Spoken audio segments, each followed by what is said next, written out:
And greetings, happy Thursday. No, we're not in Dallas as we planned. Mother Nature had other plans, severe storms throughout the Dallas Metroplex area all night last night. All the flights out of here got canceled. So our trip got canceled. So we're back here in the normal, regular confines. My name is Steve Deace. He is Todd and he is Aaron McIntyre. We have a jam-packed show lined up for you today here on a Thursday. First of all, we begin a brand new series on Theology Thursday. We are doing a 3-book study this year that's all about studying the spirit of the age in different aspects and arenas. We looked at it as it pertains to one of its greatest onslaughts against our freedoms ever in COVIDstan with Scott Atlas's book. And now the second book we will study is my own, Do What You Believe, or You Won't Be Free to Believe It Much Longer. And this book was written as a study guide. There are study guide questions at the end of every chapter. Those are the questions we'll be discussing as we go through this each and every week now for the next few months as well. As we look at now, how do we go on offense against the spirit of the age in several different aspects? So we will begin that study coming up in the top of the second hour for Theology Thursday. If you are yet to get a copy of the book and you'd like to do it with us, they're just $15 on Amazon right now if you want to get the paperback version, To Do What You Believe, or You Won't Be Free to Believe It Much Longer. We'll have 3 non-political questions at the bottom of this hour. A good friend of the show, Julie Kelly from American Greatness. She continues to do yeoman's work on what is going on with the January 6th detainees. We'll get an update from her on that and more here at the bottom of the hour. But before we get to all of those zany hijinks, let us begin, as we always do, with Aaron's rundown of what happened while we were away. What happened while we were away, brought to you by What is a Woman? University of Pennsylvania swimmer dude who looks like a lady, Will Thomas, was interviewed by Good Morning America the other day. Trans people don't transition for athletics. We transition to be happy and authentic and our true selves. Transitioning to get an advantage is not something that ever factors into our decisions. Bruce Jenner, your thoughts? This is not Leah Thomas's fault.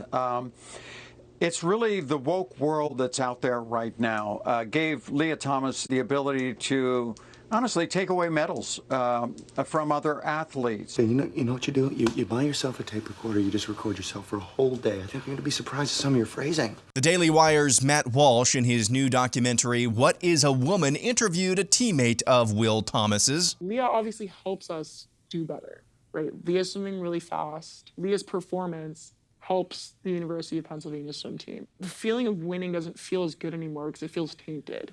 There was a lot of things you couldn't talk about that were very concerning, like a locker room situation. If you even brought up concerns about it, you were transphobic. If you even bring up the fact that Leah swimming might not be fair, you were immediately shut down as being called a hateful person or transphobic. But there's never any conversation. The coaches don't sit everyone down and acknowledge what everyone's really upset about. So Penn actually brought in people high up in the athletic department to talk to us. They brought in someone from the LGBTQ center. They brought in someone from the psychological services. So you're upset about what's happening, and so Yeah. you need psychological help. Yeah. Speaking of Matt Walsh's documentary, What is a Woman?, it premiered last night at the Daily Wire, and viewers were promptly treated to a cyber attack on the Daily Wire's servers, obviously with the aim of shutting down the premiere. If you haven't already watched that documentary, you absolutely should. Everyman Jack is a company that makes and sells products like soap and beard oils for men. Yesterday, like 75% of corporations in the country, they went full rainbow and made the following post on Twitter. Pride is a time to celebrate the LGBTQI+ community and continue the push for a world with equality, freedom, justice, and inclusivity. Attached to that tweet is a graphic that reads, "Groom with pride, Everyman Jack." The United States Space Force also got in on the rainbow action yesterday, posting a picture of an astronaut standing on the moon, and in place of the American flag, he's holding the rainbow flag. The U.S. Marine Corps also did the same with a picture of a helmet with 6 bullets, each with the color of the rainbow flag. Moving on, private payrolls rose by just 128,000 new jobs, less than half of the 300,000 expected in May, according to payroll processing firm ADP. Anthony Fauci says he may not be long for Washington. Would you continue serving that role if the prior president, Donald Trump, returns to the White House? Well, I'm not going to get involved in any politics about who is or is not going in the White House. By the time that happens, I think I won't be around no matter who the president is. The FDA has accepted Pfizer's application for a 3-dose regimen of the COVID jabs for children 6 months old to 5 years old. In completely unrelated news, a Freedom of Information request from the Australian government shows that during the week of May 28th in New South Wales, of the 474 people with a COVID diagnosis who were admitted to the ICU, only one of them had received no doses of the COVID jab. 210 had been triple jabbed. Here's a story from the Associated Press, which is reporting electronic voting machines from Dominion Voting Systems are susceptible to hacking. This stems from an advisory from the U.S. Cybersecurity and Infrastructure Agency based on testing and expert witness in a testimony in a Georgia lawsuit dating back to 2017. And finally, we end the montage kind of the way we began, with a long-anticipated trailer for a horror movie we at the Steve Deace Show know you've been waiting a long time to see. And for those of you listening to the podcast, this is why you got to watch the show.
And that's what happened while we were away.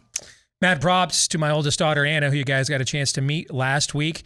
She put that movie trailer together for our new TikTok page, which you can go check out if you want to get that video and share it. At Steve Deace Show on TikTok right now is where you can find that. At Steve Deace Show on our new TikTok page. Aaron's montage brought to you by our friends at My Patriot Supply. Did you see those numbers on private payrolls? The Let's Go Brandon recession is officially on. Did you see yesterday that Biden admitted he was totally blindsided about the coming baby food shortage when that those plants were closed down back in April because, frankly, he's got so many other crises right now that he's got to focus on? That's why you should be focusing on making sure your personal food supply does not have a supply chain issue. With our friends at My Patriot Supply right now, get their 3-month emergency food kit for $150 off. That's breakfast, lunch, dinner, snacks, even drinks. 2,000 plus calories a day, all the nutrition you need for you and everyone in your care. When you go to preparewithdace.com, DEACE, preparewithdace.com, 90 days worth of food. It'll stay good for up to 25 years with proper storage, and you'll get $150 off plus free shipping when you go to preparewithdace.com. Coming up in the overtime today at blazetv.com/Deace, we're going to discuss some new polling from our friends at Trafalgar Group about what Americans think about arming teachers in light of more school shootings. We will look at that data and discuss it coming up today at blazetv.com/Deace. That's where you can go to subscribe to Blaze TV so that you don't miss that exclusive content today. And that's where we will upload it later today. For those of you that are already subscribers, we'll record it right after today's show at blazetv.com/Deace. I want to go into the montage here, and I want to start with Bruce Jenner. So Sean Hannity ended the month of May by smearing a Christian woman in the Pennsylvania Senate race. And now he begins the month of June by interviewing a man pretending to be a woman on his show. Fox News contributor, mind you, meaning that he's officially branded by the channel. That is the #1 platform of the American right. And there's quite a few space bars between them and whoever ranks #2. I don't even know. Fox is in its own area code, man. Because of people like you watching and listening to me right now. And what have they done with the prominence that people like you have granted to them? They made Bruce Jenner a contributor and are validating him. His psychosis, his demonic ideology that led one of America's greatest ever portraits of masculinity to completely and embarrassingly and sadly mutilate himself. He is a portrait of Dorian Gray in reverse.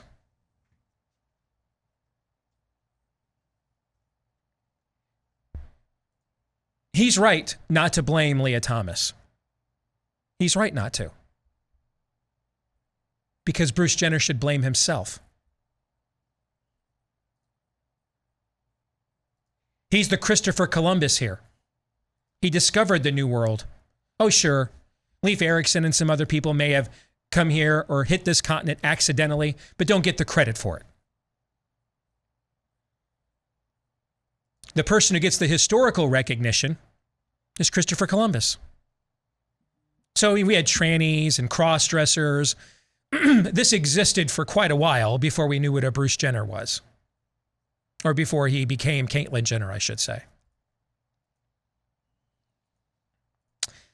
But it's one of America's greatest portraits of masculinity, doing this to himself after spending years on what is maybe the most watched television show in America for the last decade, The Kardashians.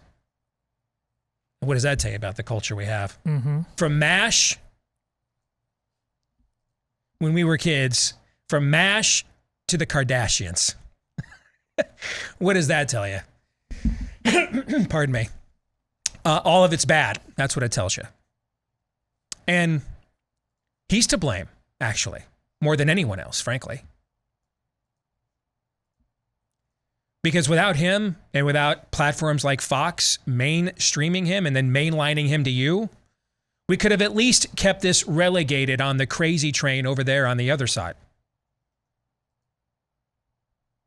And then maybe we would have been much quicker to mobilize against it before it hit the public school library. But no. No, we had to go make sure that you guys knew we weren't trans bigots. So we got our own, man. Got our own dude who looks like a lady.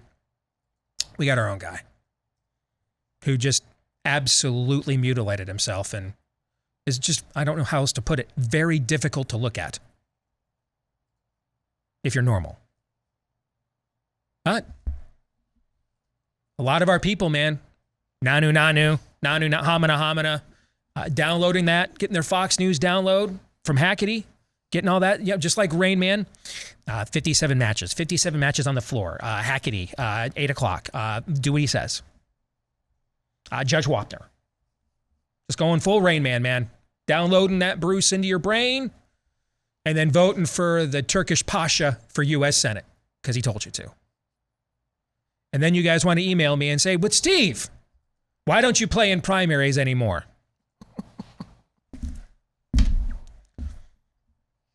When y'all turn that tripe off, I'll come back. Until then, I got other things to worry about, and I'm pre-hypertensive. Thank you. That's not going to make it any better.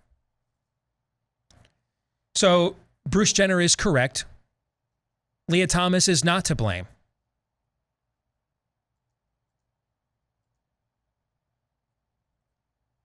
Bruce Jenner is. Not solely, but certainly. You're to blame, Bruce. You did this. And every platform that has mainstreamed you since. They're all to blame. Any thoughts on that before we move on?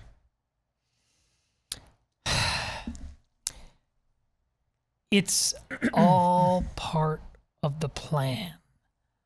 I can't, the normalizing of Bruce as anything other than a tragicomic tale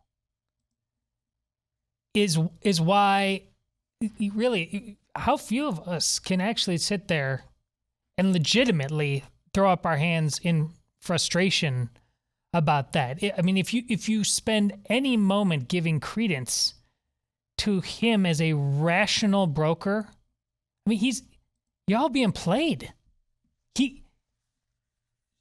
He is making it seem in your eyes like this is inevitable. And so let's negotiate let's give up the premise, and then just negotiate.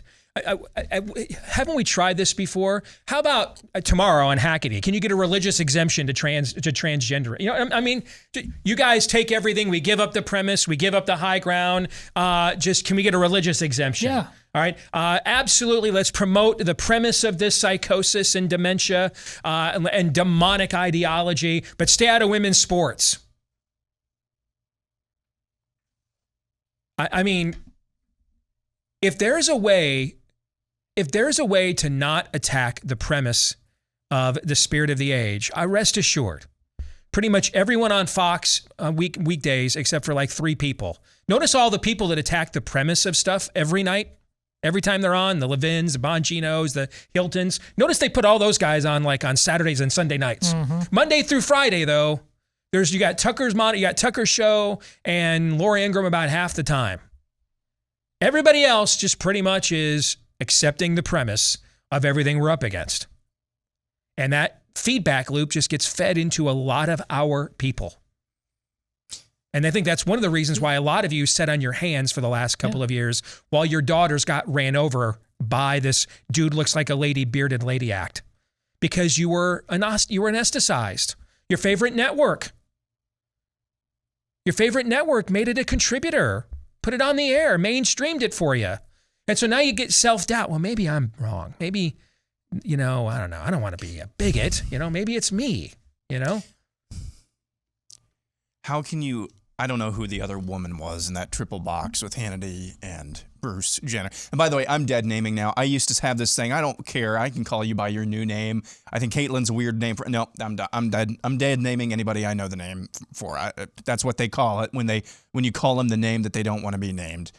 I don't know how, if you're Hannity or that actual woman that was on that triple box, how you can sit there and listen to that dude who pretends he's a woman complaining about another dude who pretends he's a woman unfairly winning comp. How can you sit there with a straight face and listen to that? Here's something as well. I watched What is a Woman again last night, actually. This is the second time I've watched it. I watched it again last night, and it wasn't quite as funny to me as the first time because then it was really, really ingrained how seriously and how deeply the people that Matt Walsh interviewed really believe the nonsense. They can't answer any of the questions, and if they do, it's circular logic. It's circular answering, but they are confident it is true. Here's the terrible realization that I had last night.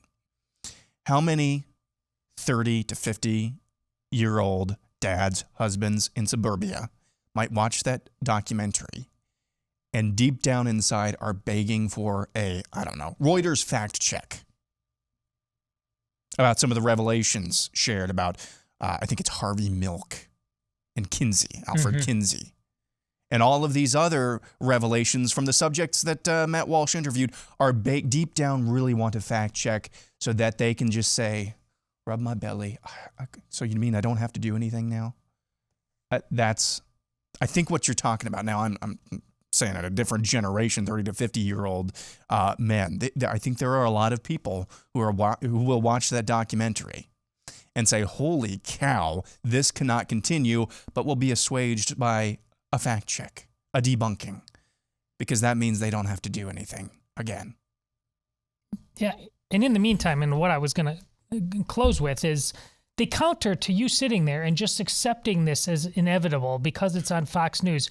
Just 2 days ago, my oldest daughter, who was the tip of the spear here for Save Girl Sports in Iowa, the swimmer from the University of Kentucky, who was the one who got bumped by Thomas, reached out because she had just found my Ainsley's editorial that you read on the show and said, "Whoa, girl, that was amazing. Thank you for doing it. Welcome to the tribe. We need every one of you."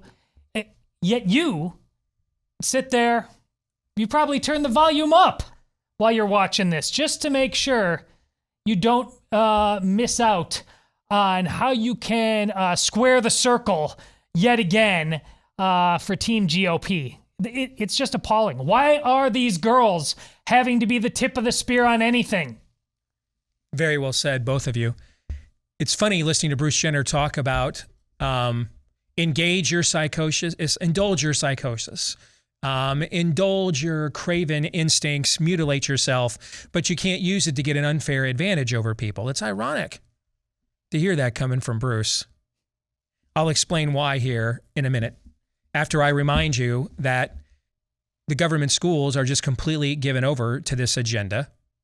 That's why this fall, if you're looking for options that aren't that, make sure you contact our friends over at Freedom Project Academy. They have perfected online learning, and they do it with a classical learning style. What does that mean? Mastery of subject matter that matters, not spirit of the age propaganda. Being taught how to think critically, not what to think from indoctrination instead. I know the people who started this academy. We fought together in the trenches against Common Core, had my own son enrolled in FPA for a couple of years as well. So I've seen that it does indeed work. If you want to get a free information packet right now, because spots are filling up fast for this fall already, go to freedom4school.com. That's FOR, by the way. freedom4school.com. That's freedom4school.com.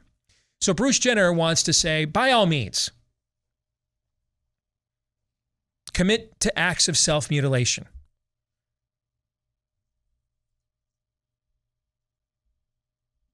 Be an ingrate against your creator. I was not made this way. You made me wrong.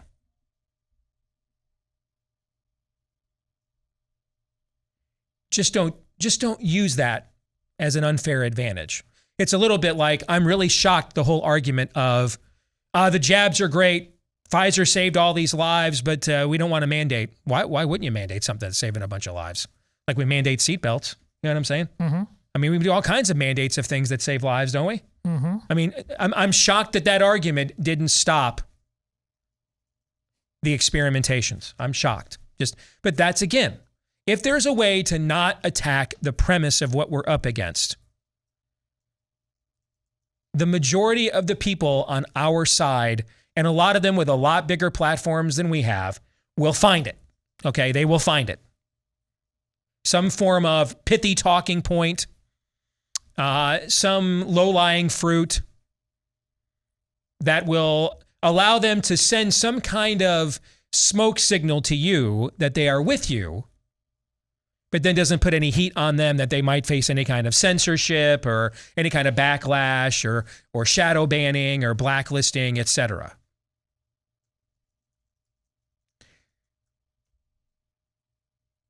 Here, I'm going to prove to you again that you can never accept the premise of your opponent's argument. Ever. You can't ever accept it and win. You can't. And Bruce Jenner is living proof, by the way. I said earlier, sorry, my voice is shot today. I apologize. I said earlier, Fox News, by far the biggest platform on the right, not even close. It is the most coveted place to work in our industry.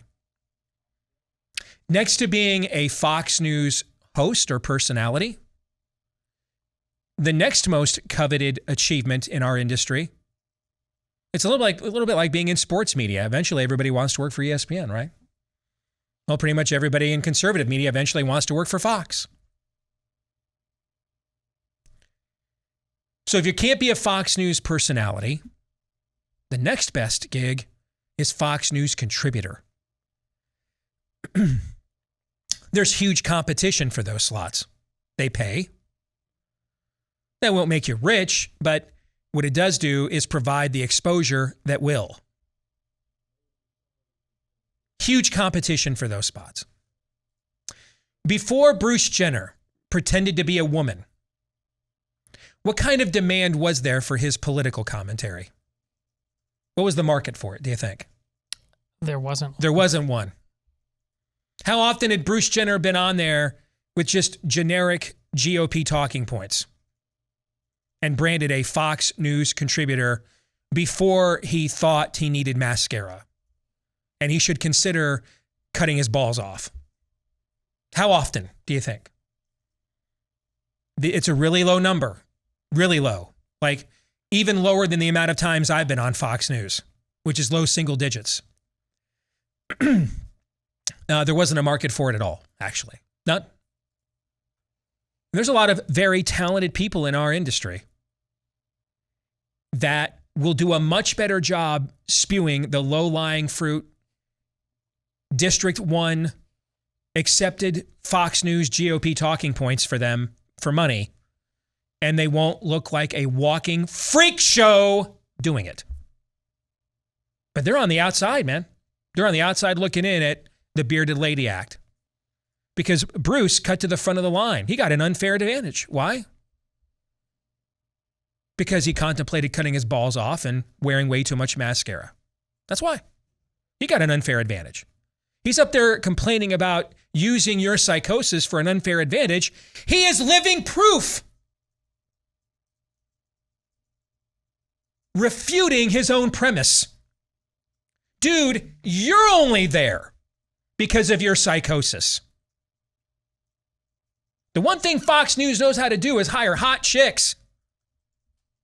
They had a lot hotter women spewing generic, bottom feeder, low-lying fruit talking points to Hackett's Pall Mall smoking obsessed boomer audience. You're only there. Tommy Lahren, anyone? You're only there, dude, because you're a dude in a dress. That's the only reason you're there. You're only there because of that. They're like, hey, man, what's missing from our virtue signaling stable? Oh, we need a dude who's going to cut his balls off. And he's famous, so let's hire him. Anybody ever heard Bruce Jenner's political commentary and thought, wow. Can't get that anywhere else. Indeed, let me pass that on. No!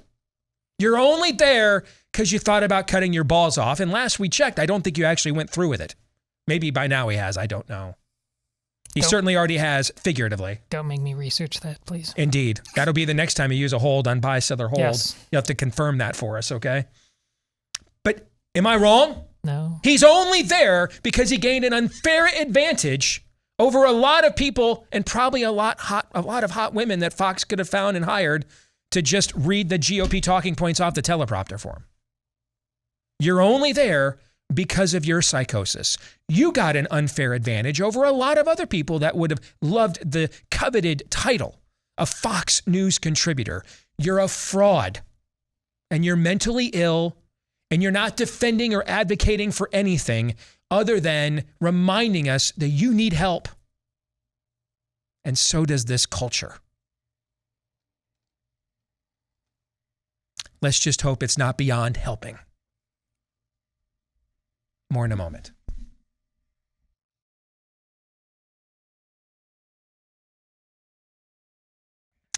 Did you know the majority of pork production here in the U.S. comes from a company that has Chinese ownership?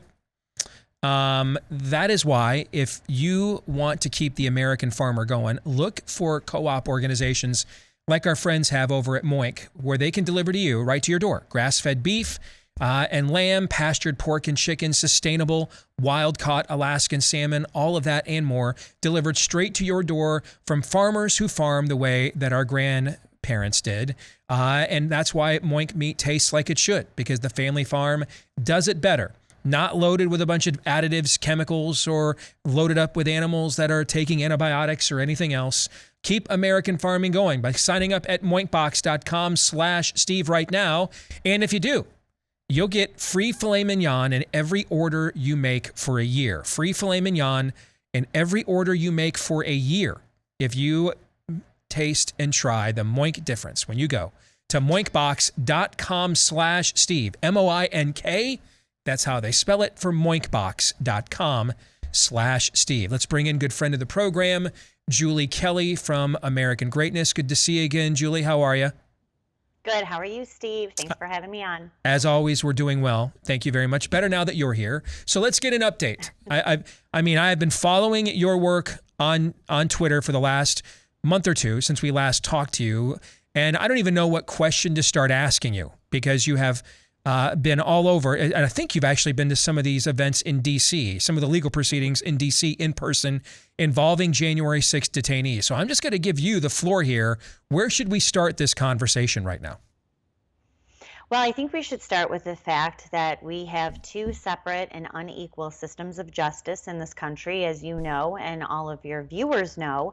But it's really coming to light now with the two separate verdicts in the Sussman case, Sussman trial, Michael Sussman, Hillary Clinton's attorney who was acquitted by a D.C. jury, and the trial that I attended last week of a January 6th detainee. He's been in prison now for 16 months, held under pretrial detention orders by DOJ and a Trump-appointed judge, Judge Trevor McFadden. The defendant's name is Timothy Hale. He went inside the Capitol for 40 minutes on January 6th, walked through an open door, carried no weapon, didn't assault anyone, was charged with 1 felony obstruction charge and 4 trespassing charges. For that, he's been in prison for more than 16 months. Wow. His case went before a D.C. jury last week, who concluded the opposite of what they did for Michael Sussman. No shock, right? And convicted Timothy Hale on every single count. He will continue to spend time in prison till he's sentenced this fall, and probably will spend a few more years in jail for his nonviolent involvement in a political protest at the Capitol on January 6th. When the state is making their case, I'm just curious, what is their legal justification, or do they even make one? So you're sitting in these proceedings, you're watching them take place. When the prosecution speaks, what are they saying? These people are on trial, Steve, for protesting Joe Biden's election and for voting for Donald Trump. At one point in this trial, Steve, the federal prosecutor, handed an FBI agent who was testifying on behalf of the government an exhibit, evidence of Mr. Hale's alleged guilt. What does he pull out of this huge box?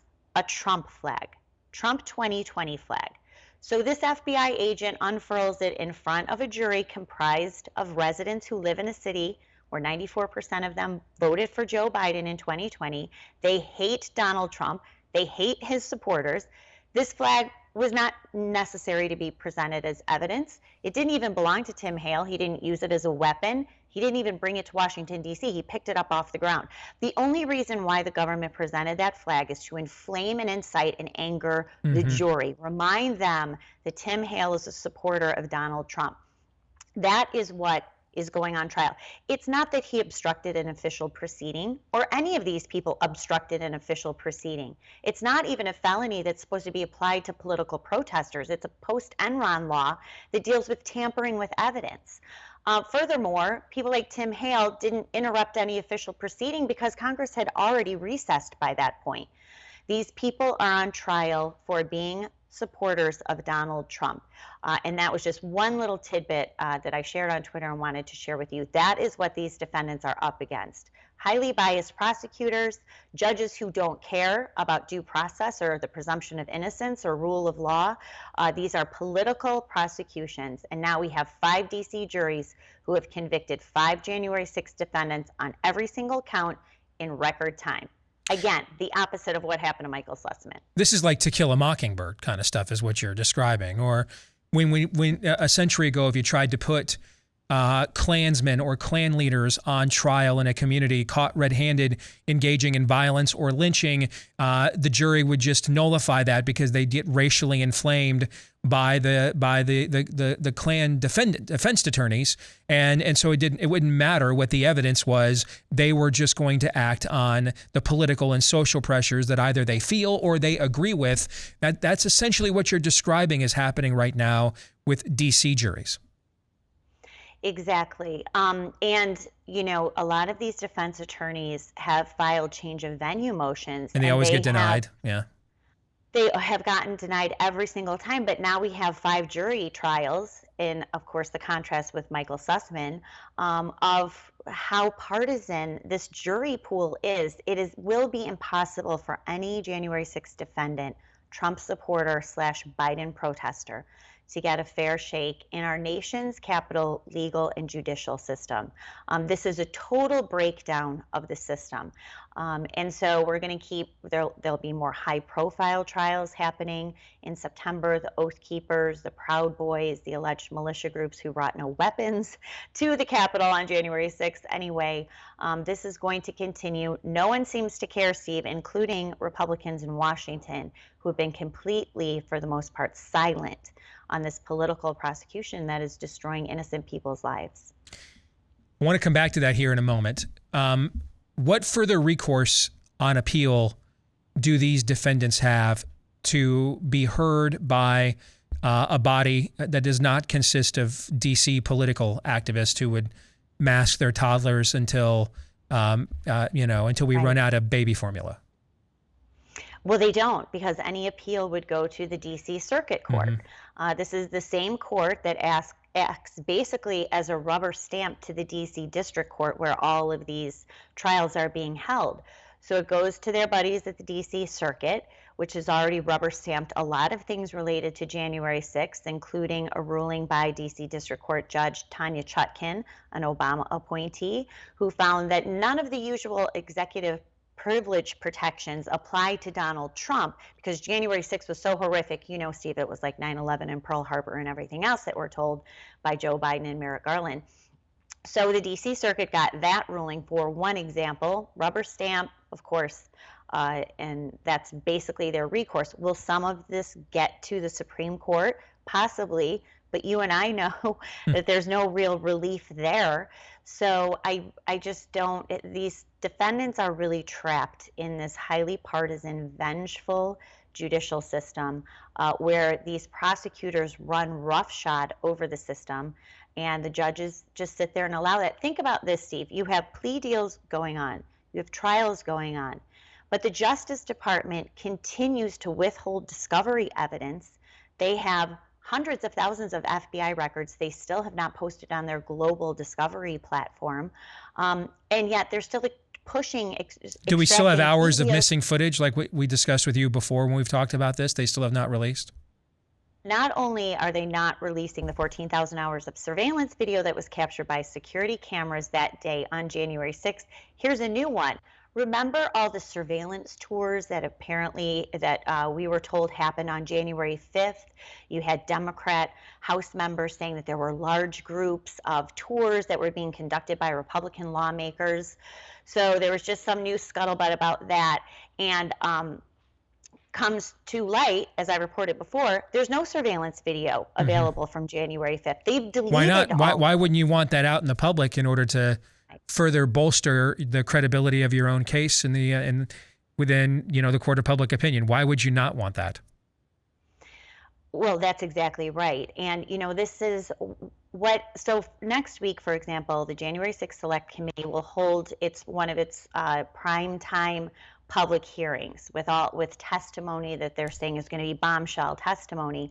But here's the thing for people to watch for. What this committee does not cover, that is why they are not authorizing the release of this 14,000 hours of surveillance video, which will show the American people exactly what happened inside and outside the building all day long. Where's the suspected pipe bomber?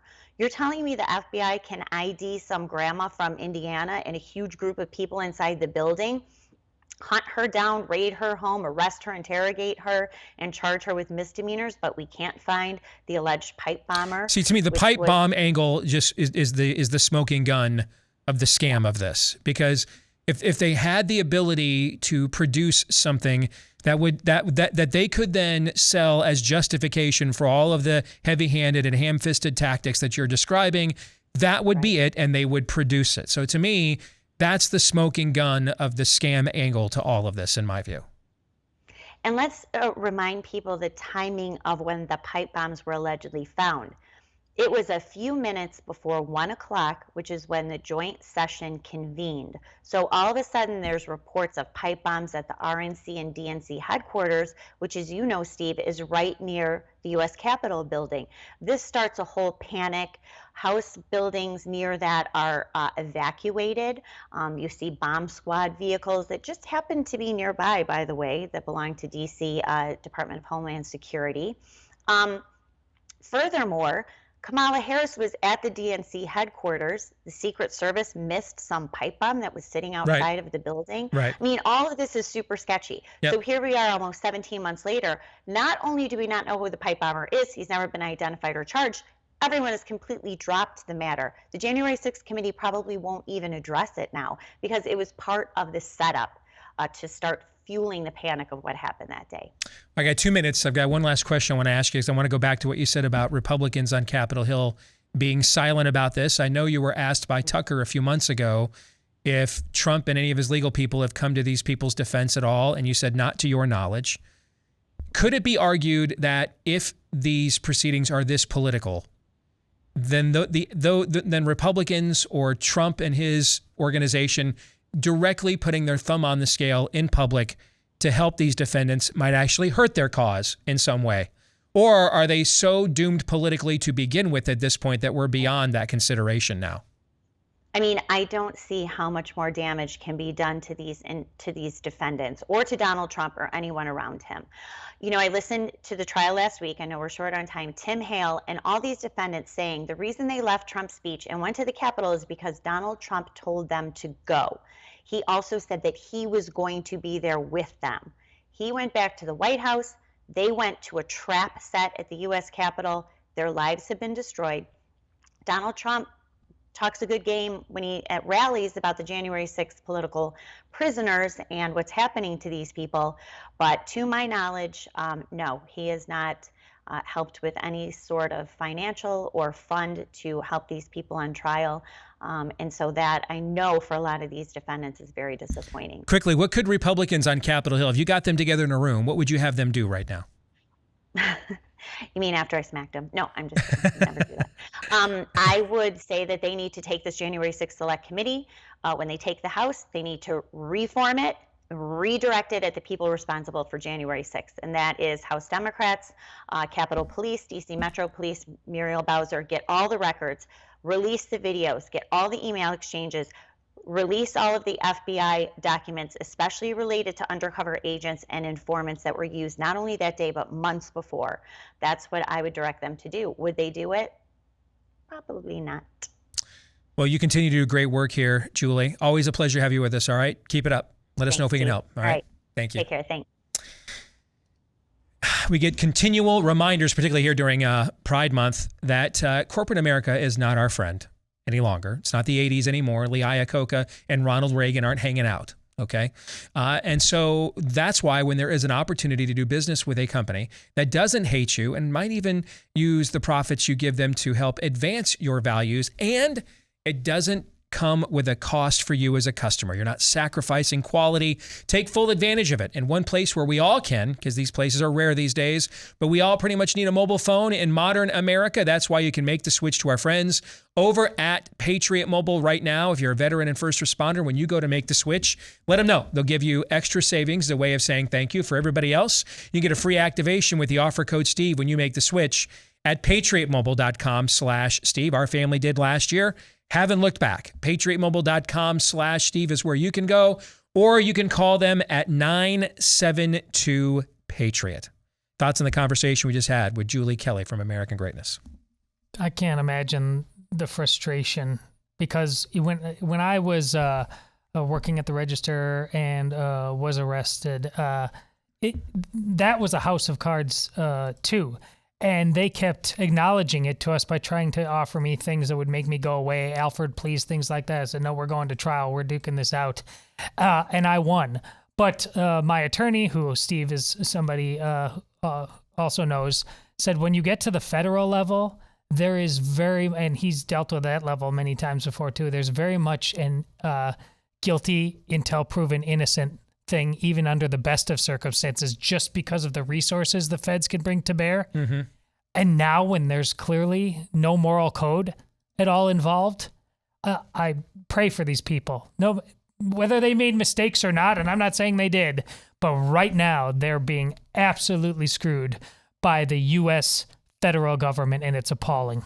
We're also learning that the analogies we use for the Hunger Games, that this is District 1 or the Capitol, mostly the Capitol itself. Our capital is the Capitol. You have no shot if you cross them. Good analogy. You have no shot whatsoever. You just don't. That's very scary. That's very scary. I don't need to tell you that. What do you do with that information? Make your own make your own little capitals, except where people like you rule fairly. Local. It's all local. You know, going up against the swamp and the system, as Todd said, the resources that they can bring to bear. God bless you, but take your power back local. That's the message here. That'll do it for Hour 1. We'll come back, start a new series for Theology Thursday to lead off Hour 2. Stay tuned. All right, we're back with Hour 2, live and on demand here on Blaze TV, radio, and podcast. Steve Deace here with Todd Erzan, and all of you, let us know what you think about what we think by emailing the show, steve@stevedeace.com. That's DEACE. Like us on Facebook, MeWe, Parler, and Gab. You can also follow me on Twitter, Instagram, and TikTok now, as well as Getter. Look for @Steve Deace Show on all of those platforms. If you liked the movie trailer that my daughter Anna put together, the long-awaited trailer for the new horror film Pride Month, you can get a copy of that right now on our TikTok page @Steve Deace Show. You can also get clips of the show, free to watch, free of any censorship, when you go to rumble.com/Steve Deace Show as well. And for those of you that listen via the podcast, thank you to so many of you that do that. You're a big part of our show's audience. Please hit the subscribe and follow button. Leave us a 5-star review. And I've said for years, I have no idea how that helps the show, okay? But I looked today. I don't look very often. I looked today, and our iTunes rank in our category was actually higher than Sean Hannity's podcast. Oh. And so I'm going to give all the credit to that, to those of you that have left us 5-star reviews. And we didn't have a tranny on the show yesterday. Well, that might have something to do with it. Yeah. So keep those coming. They do something to the algorithm that helps to give us a boost, and it certainly gives our egos a boost when we see more and more of those. So thank you to all of you that have left us those 5-star reviews as well. This part of the show brought to you by one of our new partners on the program here, Viciously Loyal Clothing. When it gets more summery here, you'll see me wear some of their new t-shirts. They've got some really sharp gear. Viciously Loyal as a brand was born from a long line of servicemen and women who chose to be servants to their community, to live their lives with purpose in everything they do. It's all designed and printed right here in the US of A as well. They've got some really cool colors of a released line of premium t-shirts and tank tops that also give you some maximum comfort, durable construction with super soft blended fabrics, and they feel amazing to wear as well. Everyone's beliefs and passions are unique. And at viciouslyloyal.com, you'll find a range of unique premium shirts, tanks, and hats designed to fit your individual style. And if you go there today, viciouslyloyal.com/Steve, viciouslyloyal.com/Steve, and use the discount code Steve at checkout. They'll give you 20% off. 20% off with the discount code Steve when you go to viciouslyloyal.com with the discount code Steve. viciouslyloyal.com, discount code Steve. Before we get to Theology Thursday, you guys send us a ton of cool things, and I frankly, almost every show I could take time out of the show to say thank you with the stuff you guys send us, okay? And I have to pick and choose my spots because most people listen to hear what we have to say on the events of the day, not thank you for sending us free stuff, okay? But this I had to mention on the show and feature on the show. And we got a tremendous note. I won't read it. It's very personal. You guys I'll leave it for you guys if you want. But it's from John and Christy, and the ink is kind of run. So I think it's Maul, I believe, like maybe Darth Maul, but hopefully not Sith Lord. This is from John and Christy, and Christy wrote the note, and John sent this over. And I thought this was so nice. We're actually going to be doing kind of an upgrade of our studio here later this year. I want to make sure that this has a place for it to be shown on the set. Can we get that on the camera over there? Aaron, how nice is that? I mean, that is really sharp. And it's a plaque with John 3:17, which is the Bible verse that we always conclude the show with, right? So, I mean, I just thought that was very, very nice. And it says, God bless the Steve Deace Show on the back. And I just wanted not that we don't appreciate all the free stuff you guys send us, man, but that craftsmanship took some work, right? And so I just thought that deserved an extra special shout out on the show with that level of craftsmanship. So we wanted to thank John and Christy for that. That was an absolutely tremendous gift. So thank you.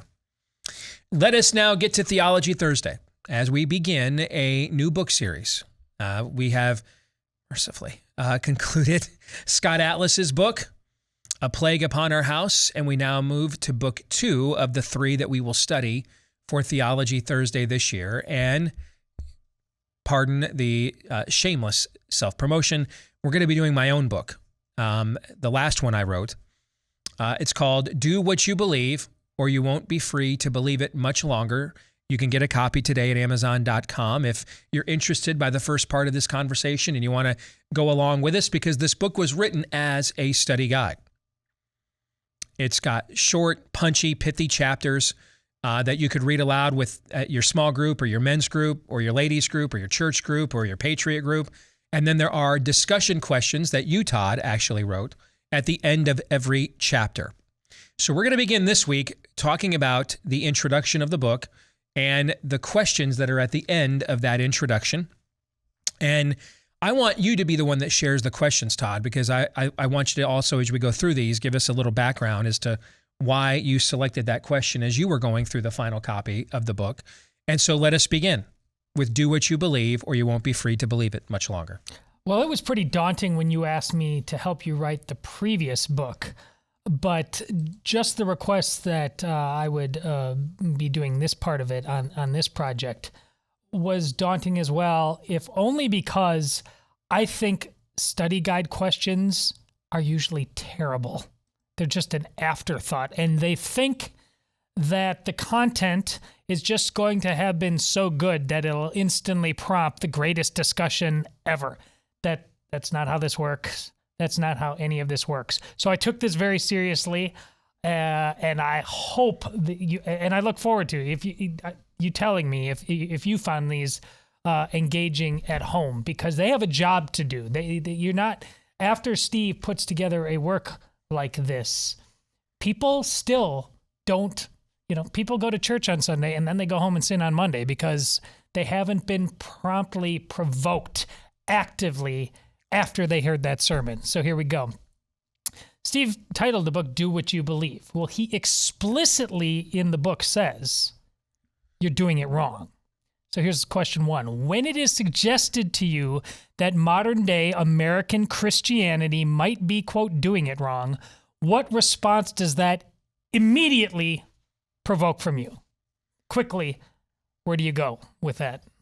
I'd want to have somebody quantify what that means. First of all, what is what we're doing wrong? And then how would we know that we are doing it wrong? I mean, how would you answer that? Well, I think it's really important if those people have a sense of anything being really wrong at all. And if they aren't quick to answer that question, in this culture, I don't. Either way, I mean, you may disagree, Yeah. but if you don't have an answer the other way, right? To kind of just be dumbstruck, like when Matt Walsh asks you, "What is a woman?" This is my that's the worst reaction, right. and I think that's a often great the contrast. issue. Yeah, but that is a fantastic. I didn't even think of it, but that's why I wrote the question this way, because oftentimes we're that dumb professor in the Matt Walsh thing, or just on the other side. If somebody as terrible as that guy was the one, though, asking questions of us, how many of us would really be prepared to? This is scriptural. Be prepared to have an answer. Do we have an answer for this? Do we have a sense that something is fundamentally wrong, or are we just checking the box? We went to church, we did our thing, and that's for the experts to decide. What do you think, Aaron?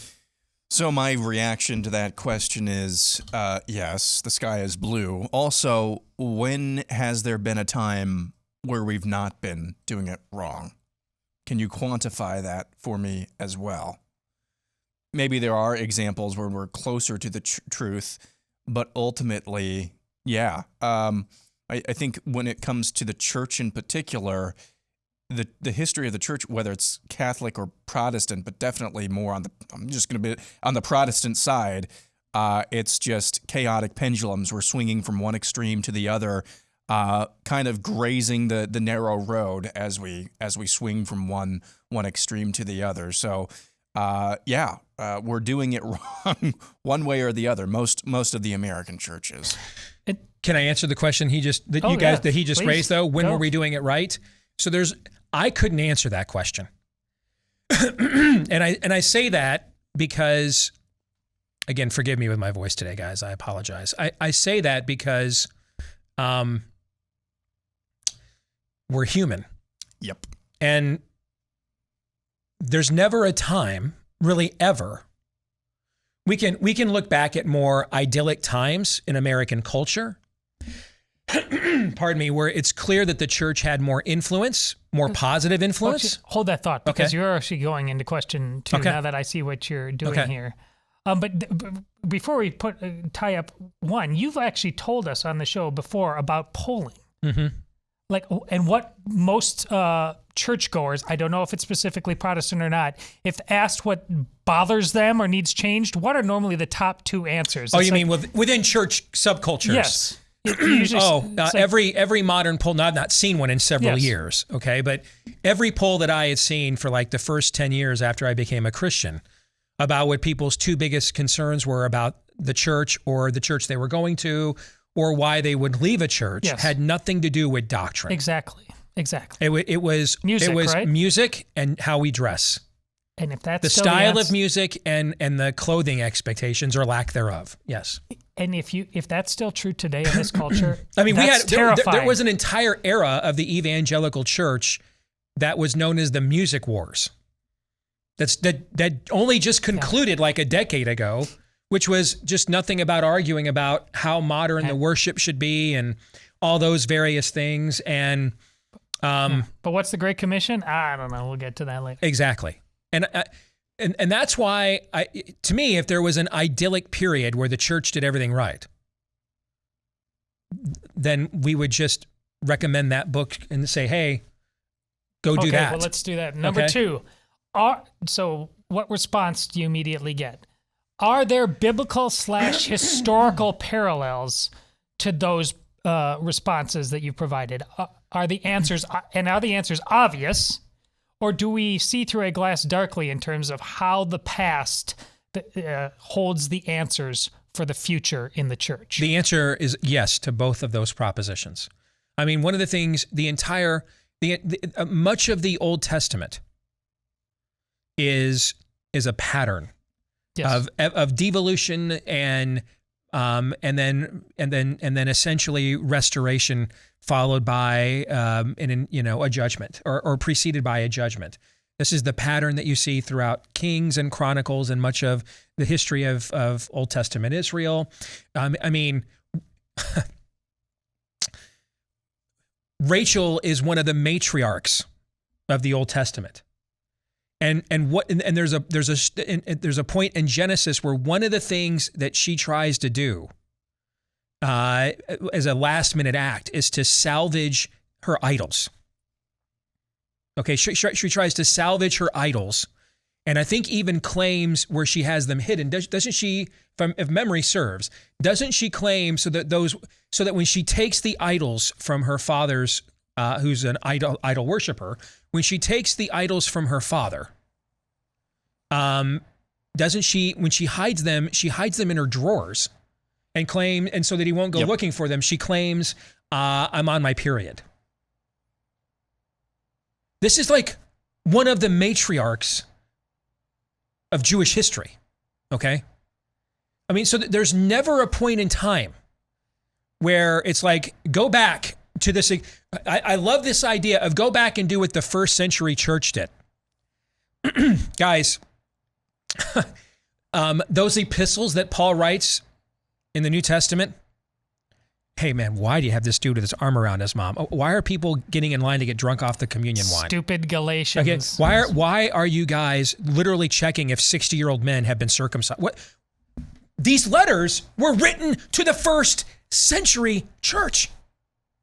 There's never a point in time that we hit some idyllic period. As I was about to say a few minutes ago, if you look at go back to a period of time where we would have thought that the country seemed more wholesome, and it certainly seemed more wholesome than it did today. Like in the 50s, Eisenhower had to send the National Guard in for a black person to go to a university. I mean, they were still doing Mississippi Burning in the 50s, guys. Alfred Kinsey rose to prominence in the 50s. Hugh Hefner first found an audience in the 50s. And now, isn't it something what women are coming forward and saying about what was really going on at that mansion, aside from the parties at the Grotto that all the Hollywood stars went to? When the glamour shots, when the cameras went off and the stars and the celebrities left, what was really going on inside that mansion the rest of the week, right? We're hearing all those stories now that Hef is gone. These figures rose to prominence in the 50s. So was it a more wholesome time than we had right now? I mean, I don't know. Were the previous popes before this one Catholic? Because we don't know about this one. Okay, of course they were. Were they idyllic? Were they perfect? No. There's never a point in time that we can go to and say that is when the human beings overseeing the church nailed it, stuck the landing, and so we should just go back and reclaim that. That's why I wrote this book as a launching off point from Francis Schaeffer's The Christian Manifesto. Because what Schaeffer wrote 40 plus years ago had huge influence amongst Christians, civically, culturally, philosophically, politically, well into the 1990s. But you can go watch a lot of Francis Schaeffer's old video specials. That you can go watch them on Amazon. Kind of a bizarre place for the hub to find them on now, but you can go watch them. And I got to tell you, as great as the man was, the conversations and the things he's warning about were the stuff we were freaking out about here like 10 years ago. We needed an updated playbook. And oh, by the way, as great of a man as Francis Schaeffer was, do you guys know what a Frankie Schaeffer is? It's his son, who has spent the last 30 years of his adult life. He still makes public appearances on MSNBC and these networks, smearing the brethren, smearing Christianity. So clearly there was some disconnect at home that didn't get communicated. And that wouldn't be the first time. You got one of John Piper's kids is out there doing atheist videos that are not even good, guys. So like Richard Dawkins won't share these because they're like arguments that a sixth grader would make. They're just bad. He's just clearly throwing a tantrum. It's just a rebellion. It's not serious. He's not seriously thinking this through. They're just bad.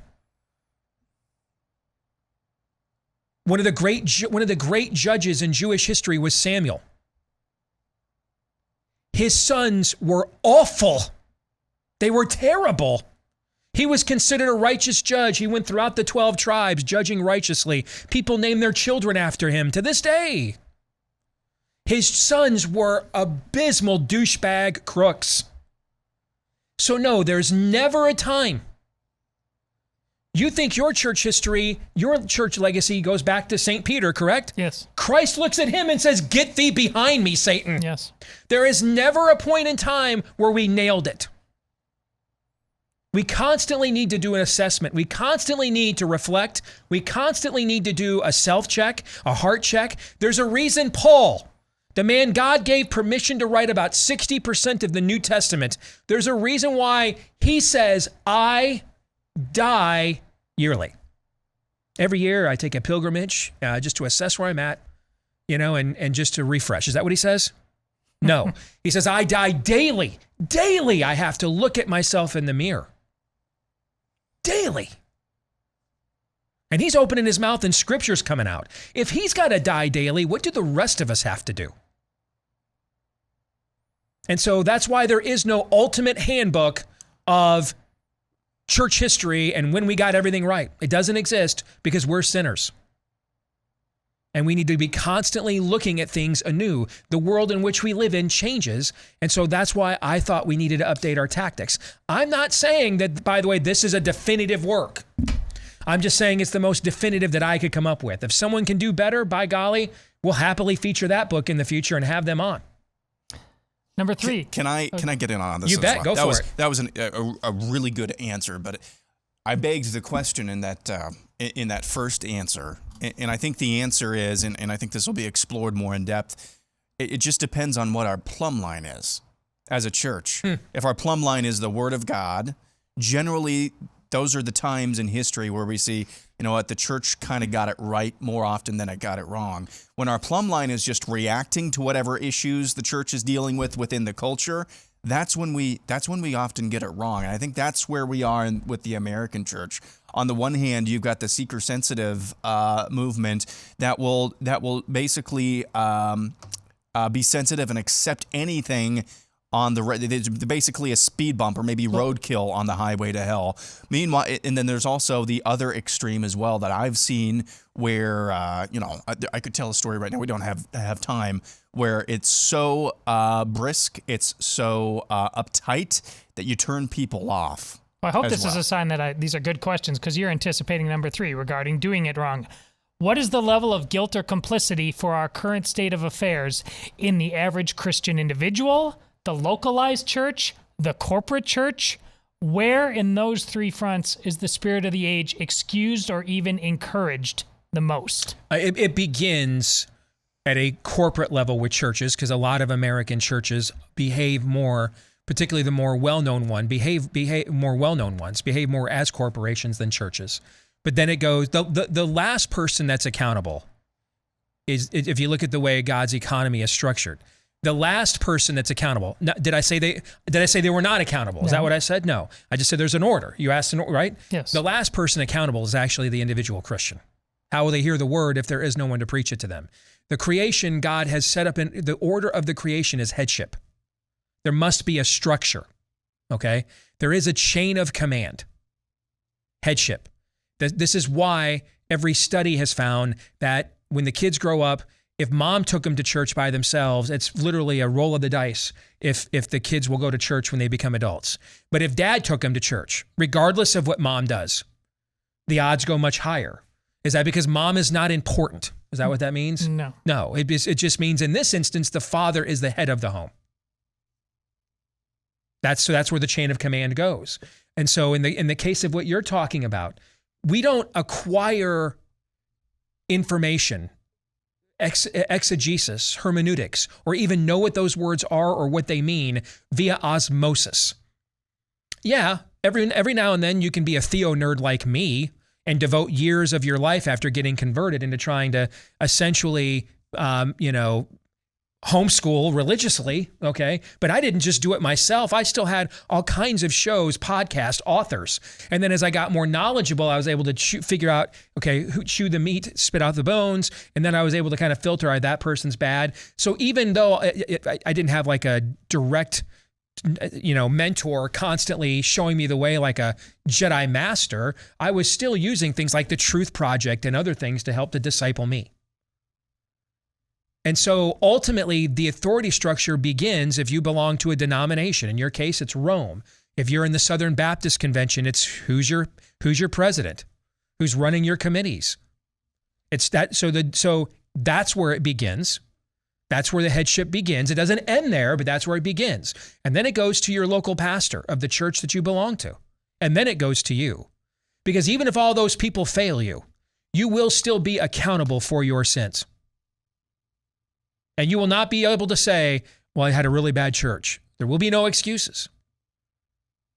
Now, you may be limited in what you can do to grow in your faith and in knowledge of it alone. And that's one of the reasons why we spend so much time talking theology and philosophy on this show, is it's our attempt as laymen. We're just 3 learned laymen. We're not experts. We're not theologians. All right, but it's our attempt to try to help you in acknowledgement of the current state corporately of the American church. We try to do what we can to kind of help give you guys a nudge with the things that have nudged us. But the first accountability begins at the beginning of these church organizations. And then it goes right to the man who is in the pulpit of that local church. And then I think it goes to the individual. Good answer. Catholics will be happy with that one. Number 4, what costs of correcting the problem of doing it wrong are the biggest roadblocks to revival? What changes that we would have to make do we fear making the most? You want to take this one, Aaron? Yeah. My shiny polished idol and your shiny polished idol. I'm sorry, no, just your shiny polished idol. Not mine.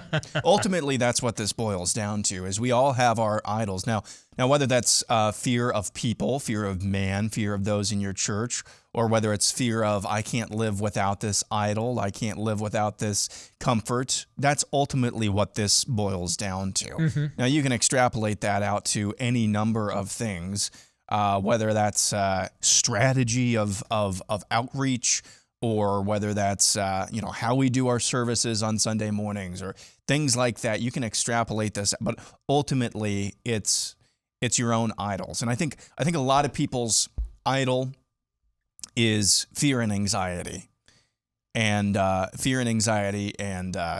being respecters of men, in terms of, who do I ultimately get my affirmation from? Where does that come from? I need that from this individual or that individual, instead of relying upon the word of God and his truth in my life for my daily bread. I think that's what it boils down to, is idols, and I think the chief among those is fear of men. I think that's right on. I'll just add, we do a cost-benefit analysis, is basically what Aaron just told you. All right. Well, the benefit of that's why there's such an attraction to the heresy of the TBN get rich quick using Bible verses or prosperity gospel. That's why we're so attracted to that heresy. The idea that, I can get all these benefits of a relationship with God as a vending machine, God as a vendoland, but it doesn't really cost me anything. Except for all the money I'll send to Paula White and never get back. But it won't cost me like any shame. It won't cost me any pushback, right? It won't cost me any of that. You don't get any pushback or shame for having Joel Osteen on the counter behind you on where you work, unless it's from actual Christians pushing back on you, asking you, thankfully, why the hell do you have a thing of Joel Osteen behind you? But does the unbelieving world, if you put a Joel Osteen avatar on your Facebook page, does an atheist come at you for that? Does whoever hacked the Daily Wire last night to stop the showing of Matt Walsh's film, did they come after you for that? No. Because game recognizes game. That's why we're attracted to it. The benefits of a relationship with God without paying any of the cost. And that's mostly what we do, particularly as Americans, is a cost-benefit analysis of virtually every situation. And on a high note, what is the most inspired you've ever been regarding the connection between your faith and your American citizenship? Getting to do this show every day for me. And it's that I wanted to prove that it wasn't a false choice between my American citizenship and my faith, because it wasn't a false choice for Paul as a free Roman citizen. He used the freedom of his citizenship to advance his faith. the freedom he had of mobility to go throughout the Roman Empire, which was not very common for a first century Jew to have that level of freedom. The freedom he had from a habeas corpus perspective within the Roman legal system that gave him an audience in front of governors and prefects. He didn't view it as a conflict at all. He viewed it as a complementary relationship. And so I don't have to compromise my faith with the Declaration of Independence or the Constitution or any of the founding traditions of this country that are worthy of being conserved, because they all come from my faith. They're inspired by it. So getting to do this show and seeing it grow and reach a bunch of people that are like, wow, we've never heard this stuff before. We are hearing stuff we don't hear in our church. That's where I get that most encouragement and inspiration. What about you, Aaron? I was going to say every day as well, but because you said that, I would say the most inspired is when we hear stories of you going and acting upon right on what you've learned or what you've felt convicted to do out of righteousness or righteous indignation. That's when we hear stories about you acting upon it. That's very inspiring as well. Right on. All right. Hopefully you enjoyed week 1 of this conversation. Hopefully it was at least a tad more bright and sunny than the last 3 months. 3 non-political questions are next. So chances are you're buying at least a couple of supplements these days, and if one of them isn't vitamin D, then clearly you just started listening to this show 30 seconds ago, okay? And the reason why is because a lot of the vitamins, minerals, and nutrients that we need are stripped out of our food because they mass produce the food, much of the food we consume nowadays. They want it to last on store shelves for a long period of time for our massive population, and that can't happen if they leave all that good, healthy stuff in there. So it's taken out, and we need it back. And that's why we buy so many supplements. You know, the same thing happens with your pet's food as well. It's dead the minute it leaves that factory. And that's why you're now looking for the right supplement for your pet, and that's why you're also looking for Rough Greens. It's the supplement powder you mix in with your pet's food and restore to your pet's diet the vitamins, minerals, and nutrients that it needs. But you might be skeptical. Maybe my pet won't like it. Maybe it won't make a difference in their health and happiness. And you're right to be skeptical. If you are skeptical, then you have been listening to this show for a long time, okay? That's why we give you that first 14-day Jumpstart bag for free to see if you don't see a difference in your pet in 2 weeks or less when you go to roughgreens.com. You pay for the shipping so that you are invested, but we'll give you the bag for free at RUFF for roughgreens.com. Our dog Cap loves this stuff. Or you can call them at 833-ROUGH-DOG, 833-ROUGH-DOG. Let's get to 3 non-political questions. We all have questions. Who am I? Why am I here? Where am I going? Who am I? A search and a question of identity. Why am I here? A question of meaning and purpose. Where am I going? Question of destiny. Some better than others. What sort of morality or proto-morality would you expect to find in a chimpanzee troop? Injecting some levity into the demise of Western civilization. It's 3 questions on the Steve Deace Show. Yes, we need a break from the demise and fall of Western civilization.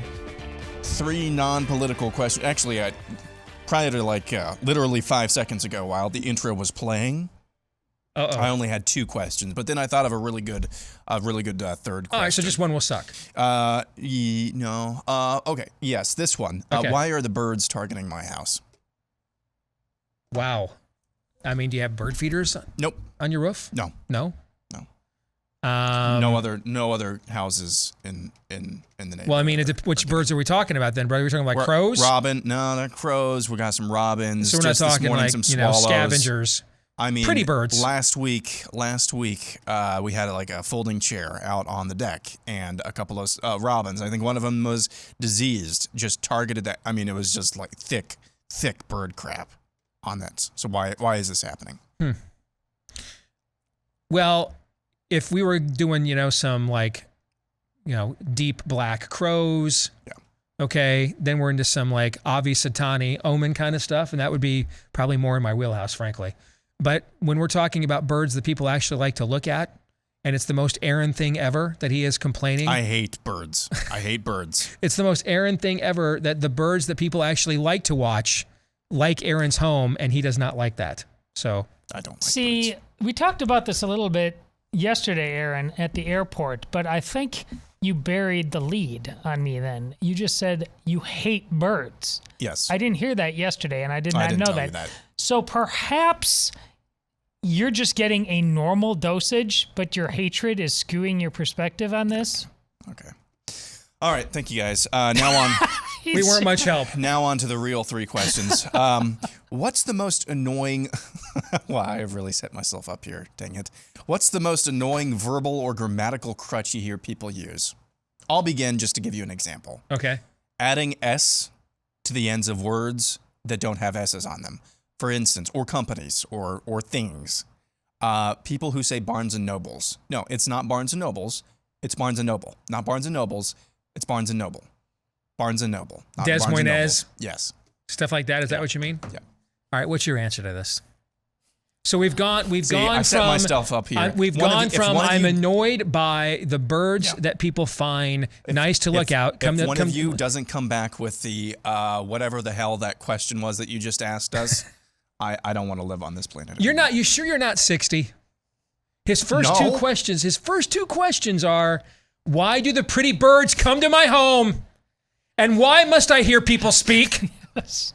Those are his first 2 questions. I'm not sure I'm not 60. Ben's not even a teenager yet, brother. Ease up off the accelerator. You got a long time to go yet before you get that cranky.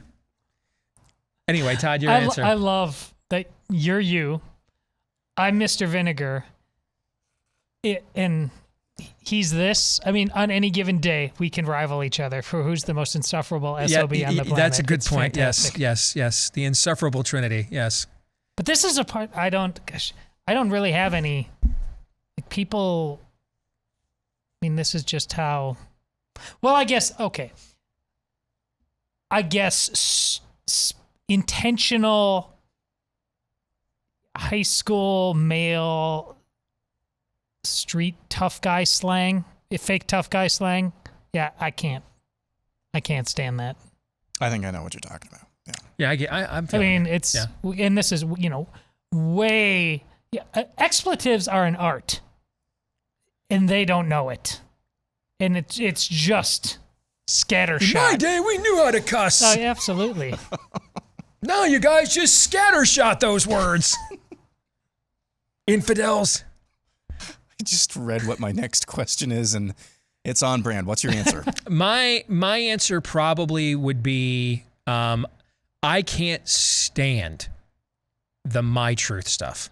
Okay, I can't stand it, and and that's one of the reasons. Other than they don't have it on I can't get it on my desktop yet. That's one of the reasons I've not posted more at Trump's Truth Social, because every time I post, it says your truth has been posted. I don't have any truth, and neither does anybody else. Everybody in hell thought there was my truth. There is no such thing as my truth. Okay? No, there is. You didn't post. I didn't post my truth. I just posted something I think is truthful. Next question from Aaron. What's your truth? Yes. Oh, man. Next question. Seriously, I didn't mean to be old and curmudgeonly today, but what's your most recent "oh crap, I'm old" moment? And what was your first moment where you realized, "oh crap, I'm old"?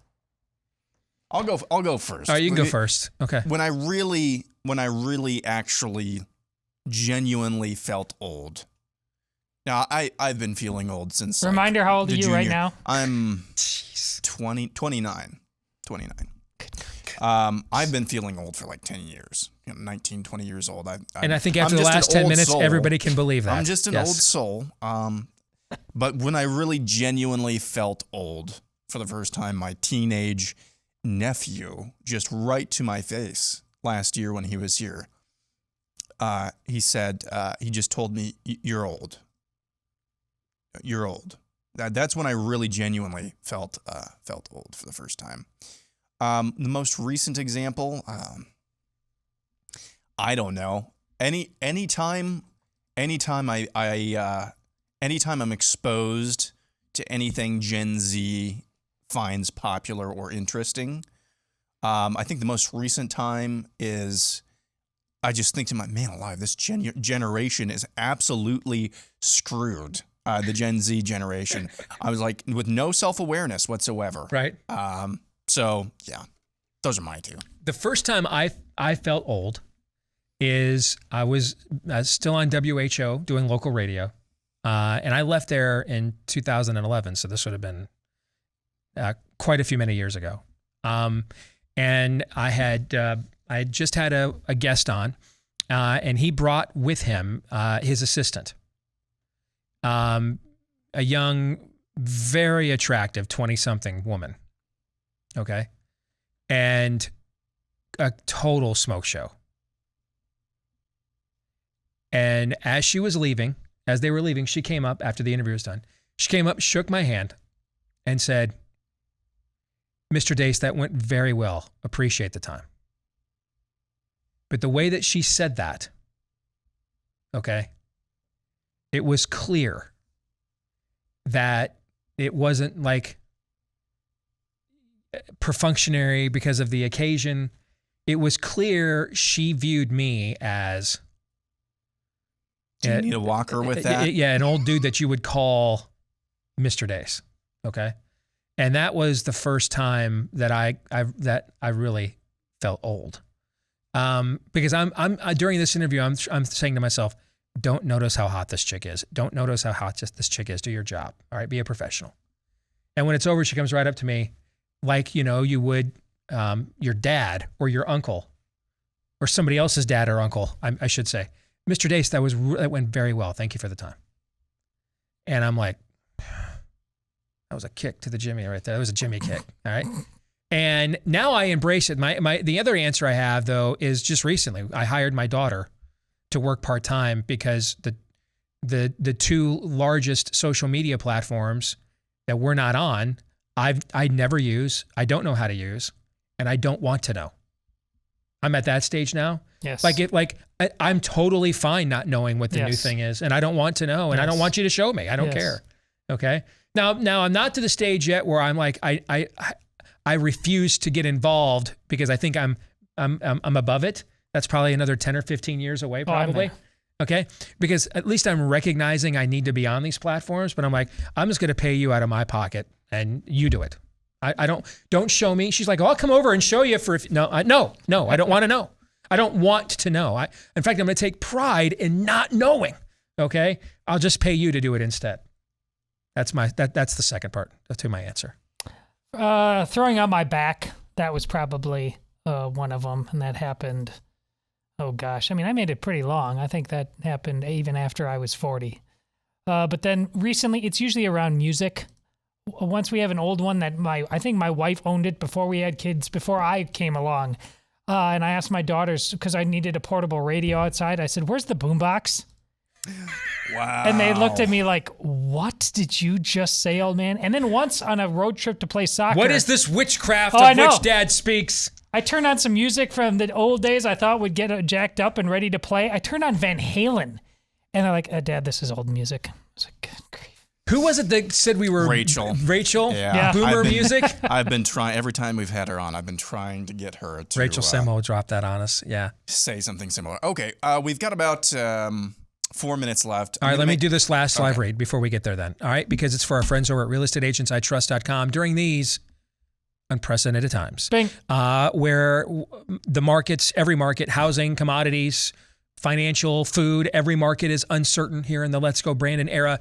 If indeed you must or want to get involved in the real estate market, make sure you go in with an agent you can trust to guide you through the process successfully from beginning to the end, because they've got a fully vetted track record of success.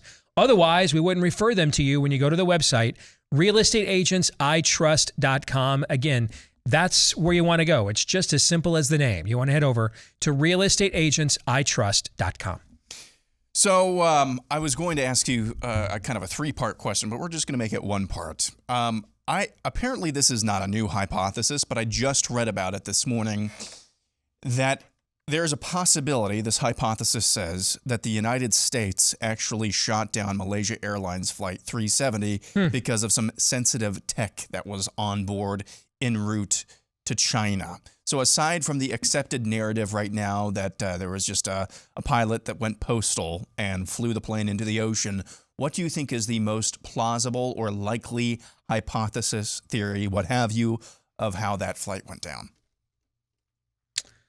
I have much more faith that another country did that, actually, than our own. I don't think we're capable. Guys, the intelligence community, remember when Trump first picked a fight with them? And I think I even said at the time, man, the last people you want to pick a fight with is the intelligence community, right? Right. And we, after watching, 2 decades of the X-Files and all this kind of stuff growing up. Yeah, John Kennedy called and said, yeah, here's what they came, and here's what the intelligence community came up with. A fake Russian P-tape and the Russian collusion narrative to feed content on CNN and MSNBC for 2 years. That's not the military intelligence or the CIA capable of the kind of operation that you're talking about. I mean, I liked my CIA back when it could assassinate presidents in public like they did to Jack Kennedy. Now that's a CIA. That's an intelligence community capable of the skullduggery, Aaron, that you are describing, okay? Not John Brennan on Rachel Maddow tonight. No, I have no faith we're capable of that level of skullduggery whatsoever in a time that Anthony Fauci is our longest serving tenured public figure or public servant. So I think it's far more likely that actually another country did that than our own. The timing of this story sounds like aliens coming along and things like that. Steve, there was just a question earlier this week about what kind of news might be we just answered this question yesterday, right? What may come up regarding Russia that would spur us into a war? Oh, like a USS Maine or Lusitania, yes. Or Gulf of Tonkin kind of an incident in order to justify what they wanted to do all along anyway. This suddenly becoming part of a Chinese hit job by us, this sounds like that. I'd rather just go back to pretending, whether it's real or imagine, that the guy went crazy and shot it into the sea because war wasn't at stake then. I actually think this theory, whether it's the United States or other, I actually think the United States is more likely to have been capable of this even 8 years ago under a very ruthless type of Marxist president and Barack Obama than we have been in the last 5, 6, 7, 8 years. So whether it was the United States or somebody else, I think that, because it's just, guys, that's a humongous plane, and as of yet, still very little wreckage has supposedly been found. That's super suspicious, but aside from the theory that was discounted at the beginning of this question, that would probably be my most likely explanation, because we have an example of that. Okay, just a few weeks later, wasn't it? There was another Malaysia Airlines flight that was shot down by some rebels in the Ukraine, right? So we have examples of that, although that's not in the middle of the ocean. I just don't. How long ago was it, though? 2014. It was that many years ago? Yeah. I guess the years go by. Maybe I could have bought that if it's 2014. Okay. Because I certainly don't believe the government that we've seen for the last 4 or 5 years is capable of that. All right, we're going to stick around and record overtime for BlazeTV subscribers. For the rest of you, we'll see you tomorrow, noon to 2 Eastern, after Hall of Famer Glenn Beck. Until then, John 3:17.